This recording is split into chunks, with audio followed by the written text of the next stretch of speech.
बिस्मिल्लाहिर्रहमानिर्रहीम। अस्सलाम वालेकुम। कैसे हैं आप सब? मैं उम्मीद करती हूँ आप सब ठीक होंगे, खुश होंगे। अल्लाह ताला हर एक को खुश रखे, आबाद रखे, आमीन। इसी दुआ के साथ आज की वीडियो करते हैं शुरू। तो आज हम बना रहे हैं घर में घी।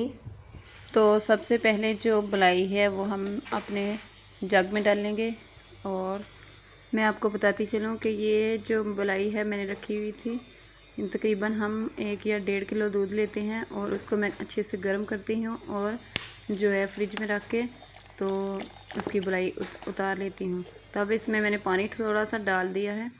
अभी इसको चलाएंगे तकरीबन 2 से 3 मिनट तक। तो अब मैं इसमें से हाथ की मदद से जो है मक्खन इकट्ठा करके निकाल लूँगी और थोड़ी सी बर्फ़ भी डाल दूँगी ताकि मक्खन जो है वो सारा इकट्ठा हो जाए। तो देखिए माशाल्लाह से मक्खन हमारा बहुत ही जल्दी निकल आया है। तो अब मैं ऐसे ही मज़ीद जो मलाई है इसको चलाऊंगी और मक्खन निकालती जाऊंगी।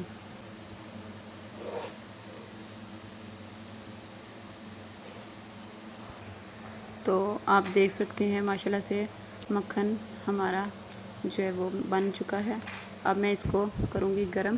तो सबसे पहले मैंने कढ़ाई ले ली है, उसमें मक्खन डाल दिया और चूल्हा ऑन कर लिया है और अभी इसको जो है वो मक्खन इसमें डाल दिया है।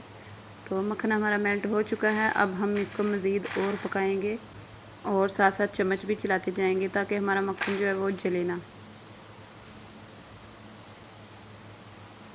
तो 3-4 मिनट पकने के बाद आप देख सकते हैं कि घी हमारा माशाल्लाह से अलहदा हो चुका है। और अब चूल्हे को करते हैं बंद और इसको छान लेते हैं।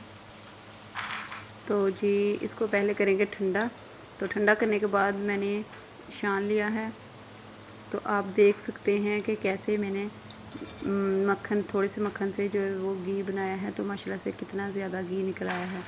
तो अगर आपको मेरी वीडियोस अच्छी लगती हैं तो प्लीज़ चैनल को सब्सक्राइब करें, शेयर करें, लाइक करें और कमेंट करें। मिलते हैं अगली वीडियो में, तब तक के लिए अल्लाह हाफिज़।